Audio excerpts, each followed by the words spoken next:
listen to me.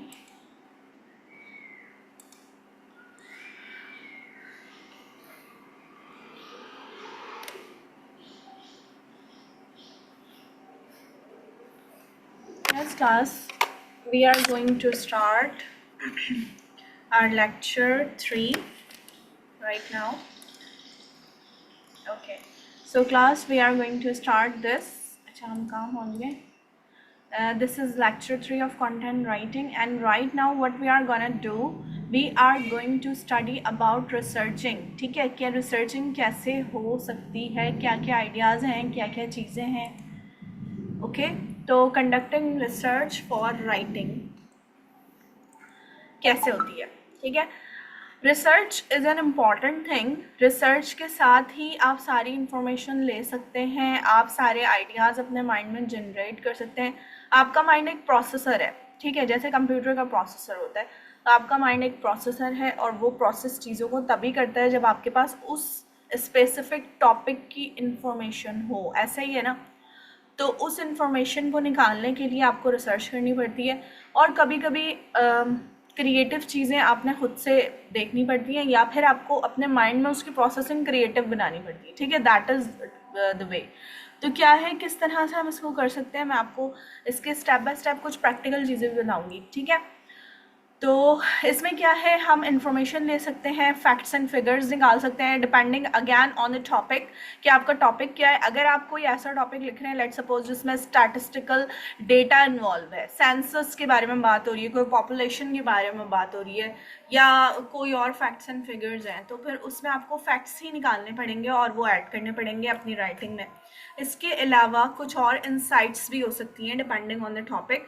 ठीक है, जैसे अगर कंप्यूटर्स पे आप कुछ लिख रहे हैं, कोई लेटेस्ट कोई ऐसी डिवाइस आई है उस पर आप लिख रहे हैं, तो उसकी इन्फॉर्मेशन के लिए फैक्ट्स ही चाहिए होंगे ना. मतलब आप कोई उसमें अपनी तरफ से कोई फीचर्स ऐड नहीं करेंगे, बल्कि ऑलरेडी जो चीज़ें उसमें होंगी, लेट्स सपोज आप स्मार्टफोन पे लिख रहे हैं, तो स्मार्टफोन जो है जिसके जो फीचर्स होंगे, आप उसी चीज़ को फॉलो करते हुए अपना कंटेंट जनरेट करेंगे, उससे अलग कोई बात नहीं करेंगे. ये बात हम पहले भी समझ चुके हैं कि फेक और स्कैम वाली चीज़ें हमने यूज़ नहीं करनी, बल्कि हम सिर्फ और सिर्फ फैक्ट्स एंड फिगर्स पे बात करते हैं, ट्रू इवेंट्स पे बात करते हैं कि असल में उस चीज़ में कितनी इन्फॉर्मेशन है और क्या है.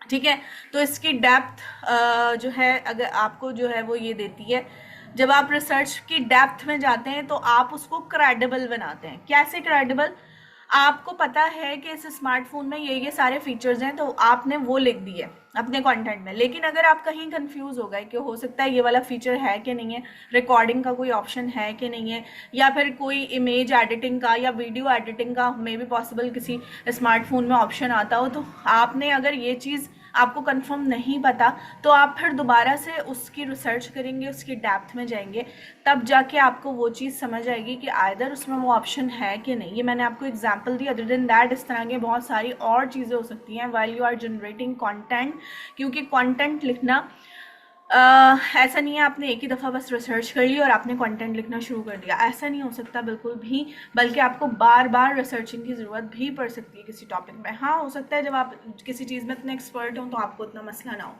ठीक है, इसका मैं आपको ना स्टेप बाय स्टेप प्रोसेस भी बताऊंगी, किस तरह हम रिसर्च करेंगे, कैसे इन्फॉर्मेशन कलेक्ट करेंगे. कुछ स्टेप्स हैं जो कि हम देखेंगे. सबसे पहला स्टेप है कि आपको अपना टॉपिक पता होना चाहिए और उसकी समझ होनी चाहिए कि इस टॉपिक पे मुझे लिखना कैसे. ठीक है, तो टॉपिक के बारे में सबसे पहले तो आपने क्लियर होना है, और वो आप कैसे होंगे कि अच्छा, आप लोगों के मैसेजेस आए हैं. आमिर खान क्या कह रहे हैं, प्रीवियस लेक्चर की असाइनमेंट नहीं. Okay Aamir Khan, no problem, आप अपलोड कर दें एफबी ग्रुप पे, अभी आजकल में भी कर दें, कोई मसला नहीं है. मैम वॉइस क्लियर, मेरी वॉइस आप लोगों को क्लियर नहीं है, रमशा कह रही हैं, प्लीज़ बताइएगा. अदरवाइज रमशा आप अपना इंटरनेट कनेक्शन भी चेक करें. अच्छा, मेरी वॉइस क्लियर है. Ramsha please check your internet connection. अच्छा जी, तो टॉपिक का हमें पता होना चाहिए. हमें ये पता होना चाहिए जैसे कि एक डॉक्टर होता है ना, लेट्स सपोज प्रैक्टिकल एग्जाम्पल, एक डॉक्टर होता है, उस डॉक्टर के पास आप जाते हैं, अगर वो जनरल फिजिशियन है तो वो जनरली डिजीज़ को डायग्नोस कर सकता होगा. ठीक है, तो अगर उसने सही आपकी डिजीज डायग्नोस कर ली, दैट मीन्स उसने वो टॉपिक पकड़ लिया, उसको समझ में आ गया आपको क्या मसला है। लेकिन अगर वो जनरल फिजिशियन है और आप उसके पास जा रहे हैं कोई हार्ट का मसला लेकर, तो वो आपको उस तरह गाइड नहीं कर सकता जैसे कि कोई हार्ट स्पेशलिस्ट कर सकता है, ठीक है। लेकिन यहाँ पर मज़े की चीज़ ये है कि आपको टॉपिक कोई भी मिल सकता है। क्लाइंट आपसे किसी भी टॉपिक पे काम करवाने आ सकता है, ज़रूरी नहीं है आप उस टॉपिक में एक्सपर्ट हो। मैंने आपको इसकी अपनी भी एग्जांपल दी थी कि मैंने कंप्यूटर कंपोनेंट्स के बारे में कभी भी नहीं पढ़ा, लेकिन मैंने उस पर आर्टिकल्स बहुत सारे लिखे हैं, ठीक है।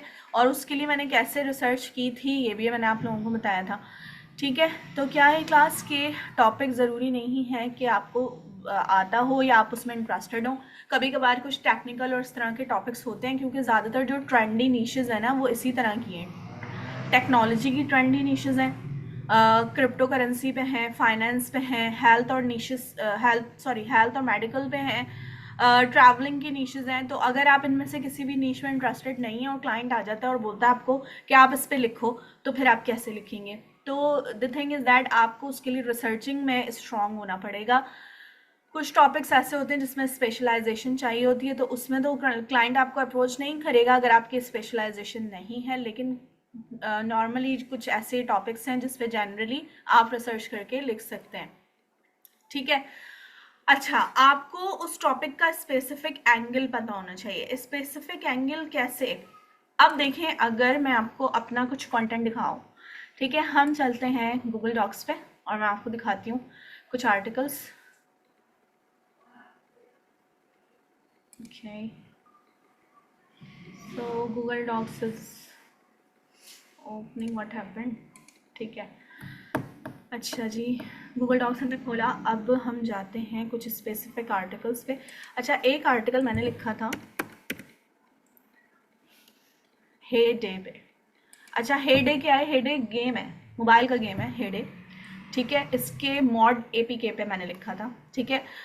अच्छा, अब ये जो हेडे का जो गेम है और इसके ऊपर जो कंटेंट लिखना था, ये जो स्पेसिफिक आपको एक फॉर्मेटिंग नज़र आ रही है ना, ये क्लाइंट ने बताई थी, तो आई जस्ट फॉलोड दैट। अब इसकी फॉर्मेटिंग अलग तरीके से हुई है, ठीक है। ये भी एक गेमिंग आर्टिकल है। एक और गेमिंग आर्टिकल मैं आपको दिखाती हूँ जिसकी फॉर्मेटिंग कुछ और अलग तरीके से हुई होगी। अच्छा, वो आर्टिकल कौन सा है? I will have to search. मैंने किस पे लिखा था? गेमिंग का कुछ सर्च करते हैं, देखते हैं क्या आता है हमारे पास। Summer time saga best gaming keypad, ठीक है। तो अब ये गेमिंग कीपैड का जो है वो आर्टिकल है और ये एफिलिएट आर्टिकल है। ये क्लाइंट अलग है, ये वाला क्लाइंट अलग है, ठीक है। दोनों हैं टॉपिक सेम गेमिंग के, लेकिन इस गेम का एक तो कुछ आइडिया भी अलग है, ये गेम भी कुछ अलग तरीके का है। और यहाँ पर ये वाला जो गेम है इसके बारे में हम कंप्यूटर कंपोनेंट्स के बारे में बात करें कि गेमिंग कीपैड किस तरह का होना चाहिए, तो इसमें क्लाइंट की रिक्वायरमेंट अलग है। क्लाइंट कहता है कि एफिलिएट आर्टिकल लिखो जिसमें एक इंट्रो का पैराग्राफ हो, उसके बाद उसका टेबल ऑफ कॉन्टैक्ट्स डालनी है हमें अमेजोन से उठा के। ये क्लाइंट की रिक्वायरमेंट थी जो मैंने फॉलो की, ठीक है। तो आपको इसकी टोन, इसका एक एंगल, इसका स्टाइल वो सब अलग नजर आ रहा होगा अगर आप इसे पढ़ें भी। और आगे अगर हम इस पे जाएं हेडे पे, तो आपको यहाँ पर इसका टोन और सारा कुछ अलग नजर आ रहा होगा, ठीक है। ये बहुत कन्वर्सेशनल टोन में लिखा हुआ है, ठीक है। और दूसरा वाला जो आर्टिकल है वो जनरलाइज इन्फॉर्मेशन टाइप लिखा है, ठीक है। तो द थिंग इज दैट हमें एक स्पेसिफिक एंगल पता होना चाहिए टॉपिक से रिलेटेड। वो यकीनन आपको आपका क्लाइंट बताएगा, लेकिन आपके अपने आइडियाज़ भी होने चाहिए और वो आइडियाज़ ऐसे ही डेवलप नहीं होंगे जब तक आप इस पर एक्सपीरियंस नहीं होंगे। यानी कि आपने जब तक आहिस्ता आहिस्ता आप आर्टिकल्स लिखते जाएंगे तो आपको चीज़ों का पता चलता जाएगा कि कौन से टॉपिक पे आपने किस तरह काम करना है। अदर देन दैट, ये पहले से नॉलेज के साथ आप ये चीज़ नहीं सीख सकते, ठीक है। Do you understand that? It needs experience, ठीक है। तो इसके लिए आपको काम करना पड़ेगा। अब वो काम आपने कैसे करना है, उसकी प्रैक्टिस कैसे करनी है, ये हम एडवांस लेवल की क्लासेस में पढ़ेंगे, ठीक है। तो अभी फ़िलहाल के लिए आपने ये समझना है कि आपको एक स्पेसिफिक एंगल पता होना चाहिए कि आपने रिसर्चिंग कैसे करनी है। 2 टॉपिक्स हैं यहाँ मेरे पास। अब मैं आपको बताऊंगी कि हम रिसर्चिंग कैसे करते हैं टॉपिक्स पे और हम उसका जो डेटा है वो कैसे कलेक्ट करते हैं। यहाँ पर हम खोलते हैं गूगल, ठीक है, और गूगल पे स्पेसिफिकली हम सर्च करें ये टॉपिक जो कि है the benefits of yoga for mental and physical health, ठीक है। 2 एस्पेक्ट्स हैं इसके योगा के बेनिफिट्स के। अब देखिए, मैंने जब इसको सर्च किया तो यहाँ पर पहले तो एक AI जनरेटेड मेरे पास सामने जो है वो सारा स्टफ आ गया। उसके बाद नीचे यहाँ पर वेबसाइट्स आनी शुरू हो गई। ये सबसे पहली वेबसाइट है जो सबसे फर्स्ट नंबर पर रैंक करी है इस स्पेसिफिक कीवर्ड पे जो मैंने डाला, जो कि है बेनिफिट्स ऑफ योगा। ठीक है, अब देखिए benefits of yoga for mental and physical health. आपको टॉपिक देख के समझ में आ जाएगा कि मैं इस पर लिखूंगी कैसे। ठीक है, अब मैं खोलने लगी हूँ MS वर्ड और हम ज़रा इसका ना एक स्ट्रक्चर सोचते हैं कि किस तरह से हम लिखेंगे। ठीक है, तो हमने सोचा कि हम benefits of yoga for mental and physical health पे इस तरह से लिखेंगे कि पहले हम ना इसके योगा के बारे में थोड़ा सा बताएंगे। ठीक है, इंट्रोडक्शन लिखेंगे, योगा का थोड़ा सा इंट्रोडक्शन लिख देंगे, या फिर योगा से रिलेटेड कोई ऐसी बात करेंगे इंट्रो वाली। ठीक है, फिर उसके बाद हम लिखेंगे मेंटल बेनिफिट्स, फिर उसके बाद हम लिखेंगे फिजिकल बेनिफिट्स। अच्छा, ये जो एक एंगल है ना, ये एंगल आप रिसर्च करने के बाद भी डिसाइड कर सकते हैं और रिसर्च करने से पहले भी कर सकते हैं। It depends on you. ठीक है, और उसको मॉडिफाई भी कर सकते हैं, कोई मसला नहीं है। तो सबसे पहले मैंने ये सोचा टॉपिक देख के कि सबसे पहले मैं इंट्रो लिखूंगी, फिर मेंटल बेनिफिट्स लिखूंगी, फिर फिजिकल बेनिफिट्स लिखूंगी। लेकिन ये जो है ये ब्रॉड टॉपिक्स हैं, इनके अंदर मजीद कैटेगरीज आएंगी। ठीक है, तो अब वो मजीद कैटेगरीज क्या आएंगी, नंबर 1 पे मैं कुछ पॉइंट्स लिखती जाऊंगी। लेट सपोज कि मैं पहले देख रही हूँ कि मेंटल हेल्थ बेनिफिट्स में मेरे पास क्या क्या चीज़ें आ रही हैं। तो मेंटल हेल्थ बेनिफिट्स अगर हम सर्च करें, ये आ रहे हैं, देखें स्ट्रेस रिलीफ। तो अगर आप चाहें तो आप इस वर्ड को ऐसे ही लिख सकते हैं, या फिर आप इसको चेंज भी कर सकते हैं। मैंने लिख दिया रिलीफ की जगह पे मैनेजमेंट, ये सिर्फ एक पॉइंट लिखा। फिर उसके बाद दूसरा आ गया improved concentration, focused working. Improved concentration को मैंने लिख दिया फोकस्ड वर्किंग। आप चाहें तो सेम, क्योंकि सिर्फ 2 वर्ड्स हैं तो आप इसे कॉपी भी कर सकते हैं, लेकिन अगर आप अपने वर्डिंग में लिखें तो ज़्यादा अच्छा है। ठीक है, उसके बाद मज़ीद आ गया मेंटल बेनिफिट्स क्या क्या हो सकते हैं योगा के। अगर हम इसी को शो मोर करते हैं तो देखते हैं बेटर मूड। ठीक है, तो हम इसको कर सकते हैं इम्प्रूव्ड मूड, या आप आगे ये भी लिख सकते हैं इम्प्रूव्ड मूड स्विंग्स। ठीक है, ये मैं अभी सिर्फ पॉइंट्स बना रही हूँ। उसके बाद मुझे लगा फिजिकल बेनिफिट्स में आना चाहिए, नंबर 1 करके मैंने लिखा स्ट्रेंथ एंड फ्लेक्सिबिलिटी। तो मैंने लिखा स्ट्रेंथ एंड फ्लेक्सिबिलिटी। ठीक है, ये चीज़ मैंने लिख दी। फिर उसके बाद फिजिकल बेनिफिट्स में क्या आ गया, पेन रिलीफ। तो आप कह सकते हैं पेन रिलीफ को एज इट इज़ लिख लेते हैं, अभी कोई और वर्ड समझ नहीं आ रहा। ठीक है, तो पेन रिलीफ, अगर बाद में कोई और वर्ड समझ में आते हैं तो आप इसको मॉडिफाई भी कर सकते हैं। तो आपने इस तरह से पॉइंट्स बना लिए। ठीक है, एक और पॉइंट लिख लेते हैं, फिर उसके बाद मैं आपको बताती हूँ आगे क्या करना है। Better sleep. ठीक है, तो फिजिकल बेनिफिट्स में 3 पॉइंट्स आ गए और मेंटल बेनिफिट्स में भी 3 पॉइंट्स आ गए मेरे पास। ठीक है, अब मैंने सोचा कि जब मैं लिखूंगी स्ट्रेस मैनेजमेंट के बारे में तो मैं लिखूंगी 2 लाइन्स। ठीक है, 2 लाइन्स, और उसके बाद लिखूंगी एक योगा की एग्जाम्पल या योगा की एक एक्सरसाइज जो कि करती है स्पेसिफिकली स्ट्रेस मैनेजमेंट। ठीक है, मैंने क्या किया, मैंने सोचा मैं 2 लाइन्स लिखूंगी, उसके बाद एक योगा की एक्सरसाइज बताऊंगी जो कि स्पेसिफिकली स्ट्रेस मैनेजमेंट में काम करती है, और इसकी थोड़ी सी डिटेल भी बता दूंगी किस तरह से करना है। ठीक है, उसके बाद फोकस्ड वर्किंग में मैंने सोचा 2 लाइन्स लिखूंगी एक्सप्लेन करने के लिए, और उसके बाद मैं बता दूंगी योगा की एक एक्सरसाइज। ठीक है, तो अब मैंने ये एक तरह से लेआउट बना लिया अपने कंटेंट का, और ज़रूरी नहीं है आपका भी यही लेआउट हो, आप अपने तरीके से कुछ और क्रिएटिव भी सोच सकते हैं अकॉर्डिंग टू योर रिसर्च, जो आपने रिसर्च की हो। ये अब हमने एक वैसे ही बस ना आउटलाइन बना ली। अब हम देखेंगे कि योगा के आर्टिकल्स असल में लिखे हुए कैसे हैं यहाँ पर। सबसे पहले यही वाली वेबसाइट में खोल रही हूँ जो कि है 9 बेनिफिट्स ऑफ योगा। ठीक है, इसमें देखें इन्होंने पिक्चर दी हुई है और उसके बाद इन्होंने स्टार्ट कैसे किया हुआ है। ज़रा आप इनकी स्टार्टिंग देखें और फिर मुझे बताएं कि आपको अट्रैक्ट करिए कि नहीं। स्टार्टिंग है, if you have done your downward dog yoga position post today you are probably feeling more relaxed। अब अगर आपको नहीं पता कि what is downward dog yoga position, तो आप इंटरनेट पे गूगल पे दोबारा जाके इसको सर्च करेंगे और देखेंगे कि डाउनवर्ड डॉग योगा पोजीशन असल में होती क्या है। क्योंकि इन्होंने बताया है कि अगर आपने डाउनवर्ड डॉग योगा पोजीशन आज कर ली है, सो दैट मीन्स कि आज आप बहुत रिलैक्स रहेंगे। रिलैक्सेशन किसे नहीं चाहिए, सबको चाहिए, ठीक है। So that's why it is a very powerful line जो कि इन्होंने यहाँ पर लिखी दी है। तो this is the best start. और ये स्टार्टिंग वाली जो चीज़ है ना, हम आगे की क्लासेस में पढ़ेंगे डिटेल में, ठीक है। लेकिन क्या है, अभी आपने सिर्फ ये देखना है कि वर्डिंग कितनी सिंपल है, कितनी ईजी है और कितनी अट्रैक्टिव है। उसके बाद जब इन्होंने थोड़ा सा इंट्रो मजीद दे दिया, अब आप इसको बाद में पढ़ लीजिएगा, मजीद इंट्रो दे दिया, उसके बाद इन्होंने लिखा yoga improves strength, balance and flexibility. इन्होंने फिजिकल जो एक बेनिफिट्स हैं उसका पूरा सिनेरियो यहाँ बता दिया। और उसके बाद इन्होंने देखें 2 लाइन्स बताई हैं और यहाँ पर इन्होंने एक एक्सरसाइज बताई है। जो हमने क्राइटेरिया सोचा है, ये बिल्कुल वही क्राइटेरिया है। आप चाहें तो इस पर भी स्टिक रह सकते हैं और आप चाहें तो इसको थोड़ा मजीद मॉडिफाई भी कर सकते हैं अकॉर्डिंग टू योर थिंग्स। आप चाहें तो बीच में डिफरेंसेस भी दे सकते हैं कि इस पोजीशन में और इस पोजीशन में क्या क्या डिफरेंस है, और इन दोनों के साथ, इन तीनों या चारों पोजीशन के साथ जो भी आपने उसमें ऐड किए हैं उससे आपको क्या क्या बेनिफिट्स मिलेंगे, ठीक है। तो आप चाहें तो ये भी कर सकते हैं। आप चाहें तो बीच में योगा की हिस्ट्री भी ऐड कर सकते हैं, क्योंकि योगा की हिस्ट्री बहुत रिच हिस्ट्री है जो कि बुद्धिज़्म से बिलोंग करती है और वो फिर वहाँ से चलती चली आ रही है, ठीक है।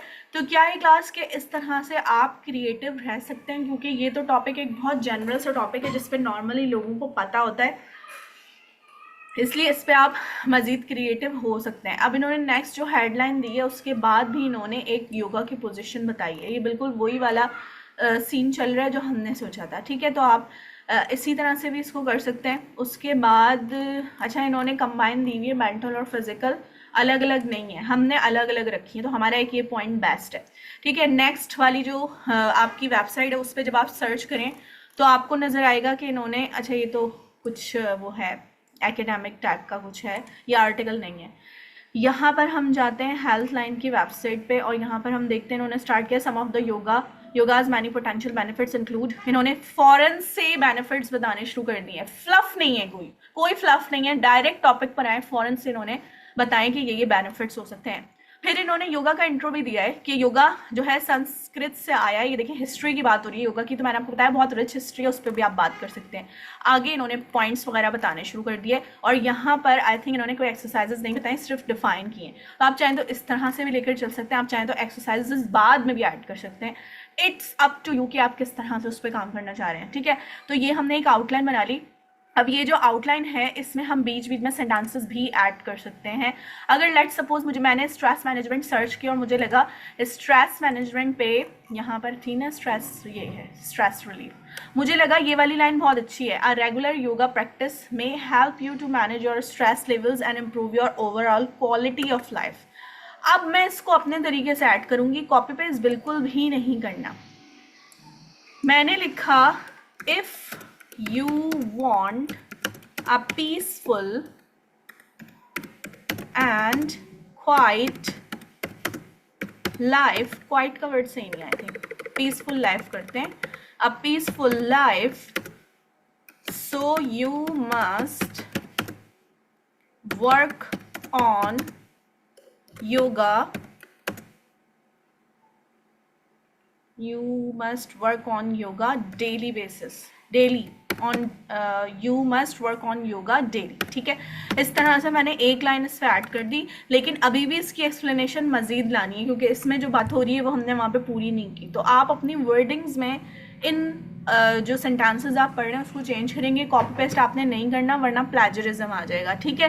तो आपने इस तरह से, आप चाहें तो ज़रूरी नहीं है कि पूरे पूरे सेंटेंसेस लिखें, आप इसमें चंक्स भी ऐड कर सकते हैं, वर्ड्स फ्रेजेस वगैरह भी ऐड कर सकते हैं और बाद में जब आप इसको लिखने लगेंगे, अभी हम सिर्फ आउटलाइन बना रहे हैं ना, तो बाद में जब आप इसको लिखने लगेंगे तो आप इसमें मज़ीद डिटेल्स भी ऐड कर सकते हैं, क्योंकि ये टॉपिक ऐसा है कि इसमें आपका अपना हो सकता है जनरल एक्सपीरियंस भी हो सकता है आपको उस चीज़ की नॉलेज भी हो, तो आप अपने पास से चीज़ें ऐड कर सकते हैं, ठीक है। तो इस तरह से आपने आउटलाइन बना ली है। ये आपको पता है ये सारी हेडिंग्स बनने वाली हैं और इन हेडिंग्स के बीच में इस तरह से स्टफ आने वाला है। तो आपकी एक इस तरह से आउटलाइन बन जाएगी और लास्ट में आपने देना है लाजमी तौर पे कंक्लूजन, ठीक है। कंक्लूजन में आप कोई कोट्स वगैरह भी ऐड कर सकते हैं लोगों के, या योगा की कोई ऐसी बेस्ट प्रैक्टिसेस या उनकी कोटेशंस भी ऐड कर सकते हैं। इट्स अप टू यू कि आप कंक्लूजन कैसे लिख रहे हैं, लेकिन आपने कंक्लूजन लाजमी लिखना है आर्टिकल्स में, ठीक है। तो क्या है क्लास के इस तरह से आप अपनी रिसर्चिंग कंप्लीट करेंगे और आप अपनी आउटलाइन जनरेट करेंगे, ठीक है।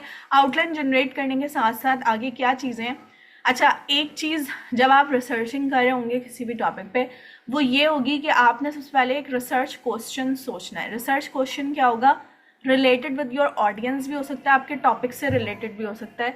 टॉपिक से रिलेटेड क्या कि आप ये सोच सकते हैं ये टॉपिक कौन पढ़ने में इंटरेस्टेड होगा। अब योगा के बारे में जब हम लिख रहे हैं तो योगा के बारे में जनरली लोग भी पढ़ सकते हैं, लेकिन स्पेसिफिकली जो लोग पढ़ेंगे ना योगा के बारे में वो लोग होंगे जो या तो ऑलरेडी योगा कर रहे होंगे और या फिर वो आगे उनके प्लान्स होंगे योगा करने के, ठीक है। हो सकता है उनमें से बहुत से लोगों को योगा की नॉलेज ही ना हो, और हो सकता है उनको ऑलरेडी नॉलेज हो लेकिन उन्होंने काम स्टार्ट ना किया हो योगा पे। तो आपने अपना कंटेंट ऐसा जनरेट करना है, इतना अट्रैक्टिव होना चाहिए कि लोगों को लगे कि आपने योगा नहीं किया तो आपने कुछ नहीं किया लाइफ में, ठीक है। तो आप उसके अकॉर्डिंग उसमें अपना कंटेंट लिखेंगे। तो ये जो रिसर्च क्वेश्चन है ना, ये आपके माइंड में क्रिटिकली डेवलप होंगे। क्रिटिकल क्या चीज़ होती है, लेट सपोज कि घर में आपने अपना रूम साफ कर दिया, ठीक है, सफाई हो गई आपके रूम की। अब आप रूम साफ करने के बाद उस पर अगर एक क्रिटिकल नज़र डालते हैं ना, क्रिटिकल नज़र क्या होती है कि आपको नज़र आता है कि यहाँ की अभी सफाई नहीं हुई है, आपने सफाई तो कर दी है, ये वाला कोना साफ नहीं है, तो this is called critical point of view, ठीक है, जो कि आपने जनरेट करना है अपनी रिसर्चिंग के दौरान। और आपने ये सोचना है कि कोई इसको क्यों पढ़ेगा, और अगर मैं भी इस कंटेंट को पढ़ने लगूंगी तो मुझे इसके अंदर चाहिए क्या होगा, ठीक है। अपने आप को एज ए रीडर सोचना है, एज ए राइटर नहीं सोचेंगे, ठीक है। जब आप ये काम करेंगे तो आपका जो कंटेंट आउटलाइन बनेगी वो एक बहुत अच्छी आउटलाइन बनेगी, और उसके बाद आप उसमें जब कंटेंट लिखेंगे तो वो भी अच्छा बनेगा, ठीक है। तो according to your audience, according to your topic आपने रिसर्च क्वेश्चन अपने डेवलप करने हैं, ठीक है। फिर उसके बाद आपने ये देखना है कि आपने जो भी सोर्सेज यूटिलाइज की हैं इंटरनेट से या कहीं से भी, वो सारे क्रेडिबल सोर्सेज हों। ऐसा ज़रूरी नहीं होता कि हम हर वक्त इंटरनेट से ही सर्च करें। हो सकता है आपकी ऑलरेडी आपके पास कोई ऐसी बुक्स हों घर में मौजूद उस टॉपिक से रिलेटेड, तो आप वहाँ से भी हेल्प ले सकते हैं। हो सकता है आपकी अपनी कोई क्वालिफिकेशन हो उस स्पेसिफिक टॉपिक से रिलेटेड, तो आप उसमें भी कर सकते हैं। कोई एक्सपर्ट्स हों आपके आसपास, आप उनसे भी पूछ सकते हैं। योगा के एक्सपर्ट्स हो सकते हैं आपके आसपास, कोई भी हो सकता है आपके अपने कोई इंस्ट्रक्टर्स हों, तो आप उनसे भी बात कर सकते हैं। तो इस तरह से क्रेडिबल सोर्सेज जहाँ से आपको कोई फेक, अगैन वही फेक और स्कैम वाली चीज़ नज़र ना आए, बल्कि फैक्ट्स एंड फिगर्स बने, तो उन फैक्ट्स एंड फिगर्स को लेंगे और उसको बाद में इवेलुएट भी करेंगे। अगर आपने इंटरनेट से उठाया तो इंटरनेट से उठाने के लिए शुरू में जो वेबसाइट्स आती है ना, गूगल जो शुरू की वेबसाइट्स दिखाता है, ये वेबसाइट्स ऑथेंटिक वेबसाइट्स हैं, that's why they are being laid here on the first page of Google, ठीक है। तो आप यहाँ से कंटेंट उठाएंगे तो दैट मीन्स कि इसमें स्कैम नहीं आएगा, ठीक है। और एक और बेस्ट चीज़ मैं आपको बता देती हूँ, हम यहाँ वीडियोस भी देख सकते हैं, वीडियोस से भी हम रिसर्चिंग कर सकते हैं, लेकिन वीडियोस देखना एक बहुत पेशेंस का काम है, बहुत लंबी लंबी वीडियोस होती हैं। वीडियोस भी देख सकते हैं इफ़ यू आर इंटरेस्टेड। और सबसे मेन इंपॉर्टेंट चीज़ है आप इमेजेस से रिसर्चिंग करें। इमेजेस से जब हम रिसर्चिंग करते हैं तो इसका क्या फ़ायदा होता है मैं आपको बताती हूँ। इमेजेस से जब हम रिसर्चिंग करते हैं ना, तो ये जो पॉइंट्स है ना, जो हमने पॉइंट्स सोच के बनाए थे यहाँ पर, ये स्ट्रेस मैनेजमेंट, फोकस वर्किंग, ये हमें सोचने नहीं पड़ते, बल्कि हम यहाँ से ये जो लेबलिंग हुई हुई है ना, यहाँ से उठा के कॉपी कर सकते थे। इमेजेस में इस तरह के पॉइंट्स में प्लेजरिज्म नहीं आता, लेकिन सिर्फ पॉइंट्स में, दो वर्ड्स के पॉइंट्स में, इसके अलावा नहीं, ठीक है। तो इमेजेस से आप इस तरह से बहुत ज़्यादा आपको रिसर्च नहीं करनी पड़ती, बल्कि आप इस तरह से पॉइंट्स उठा लेते हैं, जैसे कि ये हेल्थ बेनिफिट्स ऑफ योगा, और इसमें आपको पोजीशंस कुछ बताई हुई हैं, तो आप इन पोजीशंस के नाम लिखें, इनके बारे में सर्च करें और इसके बारे में डिफाइन कर दें मेंटली और फिजिकली किस किस चीज़ के लिए इम्पॉर्टेंट है। तो ये एक बेस्ट चीज़ है। तो अकॉर्डिंग टू द टॉपिक, कुछ टॉपिक्स ऐसे होंगे जिस पे इस तरह की लेबल वाली इमेजेस नहीं मिलेंगी, लेकिन ज़्यादातर कुछ ऐसे टॉपिक्स हैं जो कि हाउ टू वाले या इस तरह के टॉपिक्स होते हैं ना, जिसमें डिटेल्स चाहिए होती हैं, उस पर इस तरह की लेबलिंग वाली इमेजेस मिल जाएंगी, जिन इमेजेस को देखकर आप स्टोरीज भी क्रिएट कर सकते हैं और आप अपने पॉइंट्स भी कलेक्ट कर सकते हैं, ठीक है। तो ये एक मेन पॉइंट है। आगे चलते हैं। रिसर्च आपने कंडक्ट की, ठीक है, और आपने अपना सारा डेटा एक जगह बना लिया, जैसे कि मैंने आउटलाइन बनाई है, ठीक है। इस तरह से आपने रिसर्चिंग की और आपने डेटा गैदर किया और उसके बाद उसके नोट्स ले लिए, ठीक है। ये पॉइंट बस इतना ही लिखा है जो मैंने आपको ऑलरेडी बताया हुआ है। अब आप आगे करेंगे अपनी फाइंडिंग्स को एनालाइज। ऐसा नहीं होना चाहिए कोई चीज़ आपने गलत कर दी, ये तो जनरल टॉपिक है ना। अगर कोई ऐसा टॉपिक हुआ, लेट सपोज के जैसे मैंने गेमिंग पे लिखा है, हे डे का जो गेम है, आप अगर मोबाइल पे भी गूगल प्ले स्टोर पे भी देखेंगे तो आपको मिल जाएगा। एग्रीकल्चरल कुछ उसमें वो हैं स्टेप्स के आपने मतलब आपने एक बिजनेस कैसे बनाना है, इस तरह से। तो उसमें अगर कोई ऐसे पॉइंट्स हैं जो मैंने गलत मेंशन कर दिए और ऐसे होते नहीं है वहाँ पॉइंट्स, तो उससे क्या होगा, गूगल जब उस कंटेंट को एनालाइज करेगा तो वो ये समझेगा मुझे इसकी नॉलेज नहीं है, वो उस कंटेंट को रैंक ही नहीं होने देगा। जो रीडर उसे पढ़ेगा, अगर उसको ऑलरेडी उस गेम का पता होगा तो वो कहेगा ये गलत लिखा हुआ है, ठीक है, उसका ट्रस्ट लेवल डाउन हो जाएगा। So that's why analysation is really important, कि आपने रिसर्चिंग जो भी करिए, जो भी पॉइंट्स लिखे हैं यहाँ पे, आप जो जो कुछ भी लिखते जा रहे हैं आउटलाइन, उसको आप एक दफ़ा दोबारा से एवेलुएट करेंगे कि आपने सही बात लिखी है कि नहीं। लेट्स सपोज कि आप यहाँ पर लिखते हैं योगा के फाउंडर का नाम, ठीक है। तो योगा के फाउंडर का नाम ना एक से दो जगह कुछ डिफरेंट आता है, मैंने देखा है, ठीक है। अगर आप यहाँ पर गूगल पे सर्च करें yoga who is the founder of yoga, तो एक जगह आपको कुछ बुद्धिज्म से रिलेटेड मिलेगा और एक जगह आपको हिंदुइज्म से रिलेटेड मिलेगा, ठीक है। तो अब आपने इवेलुएट करना है कि सही बात कौन सी है, ठीक है। या फिर आप उसको मैनिपुलेट करके कुछ लिखें, लेकिन क्या है, फैक्ट्स एंड फिगर्स के साथ बात करेंगे। तो एनालाइजेशन लाजमी है, और उसके बाद क्या है, अपने रिसर्चिंग को राइटिंग में इनकॉर्पोरेट करना है। This is only the point, अभी हमने राइटिंग नहीं सीखी, अभी हम रिसर्चिंग पे काम कर रहे हैं। Again I am telling you, तो क्या है कि रिसर्चिंग जब आपने कर ली तो अब इसके जो आइडियाज़ हैं वो अपनी राइटिंग में इनकॉर्पोरेट करें।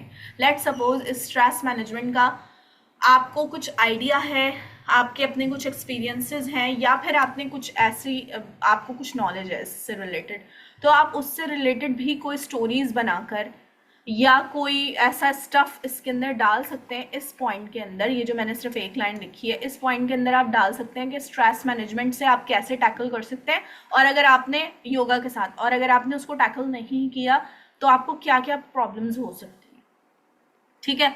तो ये जो इनकॉर्पोरेशन कर रहे हैं आप अपनी रिसर्च को राइटिंग में, ये भी आपने बहुत ध्यान से और सही तरीके से करना है, ठीक है। क्रेडिट के साथ, रिसोर्सेज के साथ। अच्छा, अगर कहीं कोई ऐसी बात है, कोई ऐसा टॉपिक है जिसमें कोई आपने ऐसी बात कही जो कि ऑलरेडी इंटरनेट पे किसी बड़े नाम के साथ मौजूद है कि उस बंदे ने ये बात कही है, उस बंदे ने ये बात कही। लेट सपोज आप टेक्नोलॉजी पे लिख रहे हैं और एलन मस्क से रिलेटेड आप कोई बात करते हैं, या उसने जो कुछ भी काम किया उस पर बात करते हैं, तो आप उसका नाम दे के उसको क्रेडिट देते हैं। ऐसा नहीं होगा कि आप अपनी तरफ से वो बात कह दें, ठीक है। तो ये बात भी याद रखनी है। इट इज़ अगैन स्कैम और फेक वाली चीज़ों में आ जाता है ये। तो दैट्स वाई जिस बंदे का काम है, जिस बंदे की बात है, उसको क्रेडिट देना है। उसके बाद ये भी सिर्फ एक पॉइंट है कि आपने रिसर्चिंग के बाद राइटिंग कर ली, और राइटिंग करने के बाद जब आप उसे एडिट और रिवाइज करेंगे, उस टाइम पर भी आप अपनी रिसर्चिंग के साथ इसको एवेलुएट करेंगे कि मैंने सही रिसर्चिंग की भी थी, कहीं कोई पॉइंट मिस तो नहीं हो गया, कहीं कोई चीज़ मैंने गलत तो नहीं लिख दी। क्योंकि कंटेंट राइटिंग में आपकी रिस्पॉन्सिबिलिटी इसलिए ज़्यादा बढ़ जाती है, आपको दो तरह से लोगों को सेटिस्फाई करना है, ठीक है। दो लोग तो खैर नहीं है, दो वेज में आपने सेटिस्फैक्शन करनी है। एक तो रीडर्स की करनी है और एक गूगल की करनी है। इन दोनों की सेटिस्फैक्शन लाजमी होनी चाहिए। तो उसके लिए जब आप हो सकता है कुछ पॉइंट्स आपके मिस हो गए हो राइटिंग करते में, तो जब आप एडिटिंग और उसका रिवीजन कर रहे होते हैं तो उस टाइम पर आप इस रिसर्चिंग को दोबारा से जो है वेरीफाई कर सकते हैं कि आपने सारा कुछ सही किया है कि नहीं। ये जो पॉइंट्स मैंने लिखे हैं ये सारे सही थे, इसमें कोई गलती तो नहीं थी, ठीक है। तो इन चीज़ों का आपने बस ध्यान रखना है, ठीक है। होपफुली ये रिसर्चिंग वाली चीज़ आपको समझ में आई होगी। अच्छा, रिसर्चिंग अगैन एक और इम्पॉर्टेंट चीज़ बताती हूँ। रिसर्चिंग का मतलब सिर्फ और सिर्फ इंटरनेट से और इधर उधर से चीज़ें उठाना नहीं है, आप अपने एक्सपीरियंसेस भी लिख सकते हैं। लेट सपोज कि आपको शौक है मूवीज़ देखने का, अगर आप कोई मूवी देखते हैं और उस मूवी में कुछ ऐसा प्लॉट है जो कि आप इनकॉर्पोरेट कर सकते हैं अपनी राइटिंग में, उस स्पेसिफिक किसी भी टॉपिक में, तो आप उसको यहाँ पर कॉपी कर सकते हैं, लेकिन क्रेडिट के साथ। लेट सपोज के मैं आपको एक अपनी एग्जांपल बताती हूँ। मैंने एक मूवी देखी रेड नोटिस के नाम से, it's an English movie, rock की थी, ठीक है। उसके बाद मुझे एक आर्टिकल लिखना था, आई थिंक फोटोग्राफी का कोई आर्टिकल था, और उसमें क्लाइंट की रिक्वायरमेंट थी कि आपने स्टोरी बनानी है, एक पैराग्राफ की कुछ स्टोरी लिखनी है, उसके बाद जाके आपने उस प्रोडक्ट को डिफाइन करना है, ठीक है। तो मैंने वो जो रेड नोटिस वाली जो कहानी थी वो क्रेडिट के साथ लिखी कि I have watch this movie this weekend, okay, and when I watch this movie plot, जिसमें वो कुछ सर्चिंग वर्चिंग चल रही होती है उन लोगों की, तो उससे रिलेट करके मैंने उस प्रोडक्ट को लिंक किया, ठीक है, और उसकी एक स्टोरी बना दी।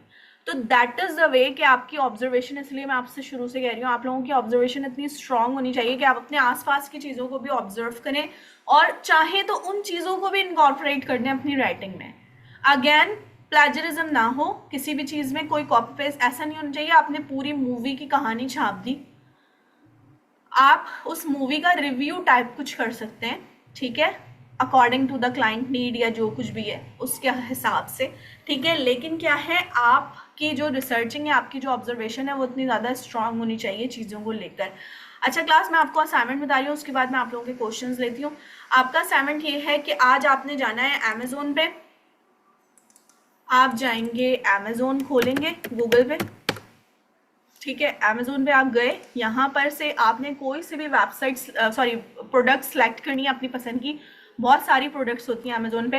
लेट सपोज ये हेडफोन्स ले लिए, ठीक है, हेडसेट्स हमने सर्च किए और मुझे लगा ये वाला हेडसेट बहुत अच्छा है, मैंने ये सर्च किया, इसका वेब पेज खोला और इस हेडसेट से रिलेटेड आपने क्या करना है, इसका पूरा पेज पढ़ना है, यहाँ से लेके ये पूरा, इसमें क्या क्या फीचर्स हैं ये सब कुछ पढ़ना है। नीचे आप जाएंगे तो यहाँ पे इसके मजीद फीचर्स होंगे पिक्चर्स के साथ, ये सब देखें और पढ़ें। उसके बाद आपने सिर्फ एक इंट्रोडक्शन पैराग्राफ लिखना है कि इस हेडफोन के बारे में आप कंटेंट लिख रहे हैं, इस हेडफोन की टारगेट ऑडियंस कौन होगी, गेमर्स हो सकते हैं, यूट्यूबर्स हो सकते हैं, या फिर ऐसे लोग म्यूजिशियंस हो सकते हैं। तो आप जो है उनको टारगेट करते हुए कुछ ऐसी बात करेंगे, कुछ ऐसा इंट्रो करेंगे, जैसे अभी मैंने आपको दिखाया था ना योगा वाला इंट्रो, जिसमें था कि डाउनवर्ड डॉग योगा पोजीशन वाली चीज़। तो अगर आपको उस तरह से बनाना पड़े एक इंट्रो पैराग्राफ, मुश्किल से 2 से 3 लाइन्स का इंट्रो पैराग्राफ आप बनाएंगे, तो आप इस प्रोडक्ट से रिलेटेड एक इंट्रो पैराग्राफ ऐसा बनाएंगे जिसमें लोगों को आप इस बात के लिए क्या कह रहे हैं, कन्वेंस कर रहे हैं आप इस बात के लिए कि ये वाली प्रोडक्ट आपके लिए बेस्ट है, ये वाले हेडफोन्स आपके लिए बेस्ट हैं। अगर if you are a gamer then you must buy these headphones from Amazon, ठीक है। तो इस तरह से कोई ना कोई बात करनी है, सिर्फ 2 से 3 लाइन्स बनाएंगे, लेकिन रिसर्चिंग ऐसे करनी है कि ये पूरा वेब पेज आपने रीड करना है उस प्रोडक्ट से रिलेटेड, ठीक है। होपफुली ये चीज़ समझ में आ गई होगी सबको। ये असाइनमेंट आप लोग करेंगे। अब मैं आप लोगों के क्वेश्चंस ले रही हूँ, ऑलरेडी मेरे पास 10 मैसेजेस मौजूद हैं चैट बॉक्स में, वो मैं देख लेती हूँ, और उसके बाद आप लोग माइक पे भी क्वेश्चन पूछ सकते हैं। यस,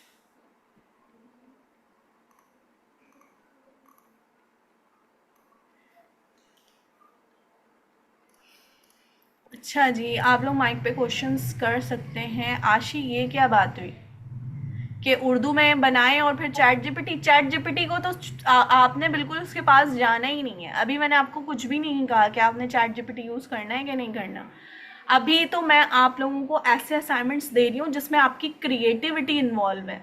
तो इसमें क्या करना है, सिर्फ आपने अमेजोन का जो है वो पढ़ना है, पूरा पेज पढ़ना है उस प्रोडक्ट का, और उससे रिलेटेड 2 से 3 लाइंस लिखनी है, जो कि ऑलरेडी मैं आपको बहुत सारी चीज़ें दिखा चुकी हूँ, और इसके अलावा प्रीवियस लेक्चर्स में भी हम पढ़ चुके हैं, और इसके अलावा आप अपनी क्रिएटिविटी भी यूज़ कर सकते हैं, ठीक है। तो इसमें चैट जीपीटी के में करने का कुछ भी नहीं है, और एआई टूल्स के पास तो आप लोगों ने जाना ही नहीं है, ठीक है फिलहाल। Mariam Arif, if your English is not good, then you need to work on your English too, because content writing cannot be done in Urdu language. English language में ही होती है, हाँ स्पेसिफिकली कुछ लोकल्स के लिए होती है, लेकिन उससे कोई इतना रेवेन्यू या कोई ऐसा फ़ायदा नहीं हो सकता आपको, okay. So you will have to work on your English too, okay. Ma'am मेरी असाइनमेंट मैंने दोनों की हैं, लेकिन मुझे मसला है फेसबुक पे अपलोड करने का। मैं अपना नाम नहीं शेयर कर सकती, वहाँ पर कुछ कल्चरल रिस्ट्रिक्शन है You हमारी। can approach मैं- to DSC team. I cannot do anything regarding that. These are the ma'am rules मैंने from की there. थी, मैं मेरी डी से कांटेक्ट की थी, लेकिन उन्होंने मैसेज मेरा रीड नहीं किया। तो ऑब्वियसली इतने ज्यादा स्टूडेंट्स होते हैं, वो हर एक का तो मैसेज रीड नहीं कर सकते। एज अ टीचर आप कन्वे कर सकते हैं कि हमारे स्टूडेंट को यही मसला है। अब मेरे तो असाइनमेंट डन है, but I have issue in publication. तो मैं What क्या कर issue सकती हूँ do उसमें you have uploading? to publish your name? Ma'am Yes. I have some issue that cultural background, हमें ये अलाउ नहीं है कि हम अपने नाम इस तरफ शेयर कर सके। So you are sharing your name on the WhatsApp group and here also, then what's the problem with sharing on their, on FB group? Ma'am FP group आपको पता है कि वो सोशल मीडिया अकाउंट है। ये GCR है, GCR पे मैं कर सकती हूँ, या फिर गूगल मीट पे मैं कर सकती हूँ, व्हाट्सएप पे मैं कर सकती हूँ। एक स्पेसिफिक एक लिमिटेड उसमें आप कर सकते हैं। But ma'am Facebook is really social app है, वो आप इसमें सबके साथ आपको शो हो जाते हैं, आपके रिलेटिव्स होते हैं आपके वो। तो मुझे इशू है इस बात का। तो आप कर Um, सकते हैं ना। the thing is that these are the rules from the management. Yeah, I can convey your concern, but I don't think that rules can be changed for specifically some students. Okay, so you will have to work on. You can change your name. Don't worry. You can change your name there and just tell me in the group that you have changed your name. ठीक है?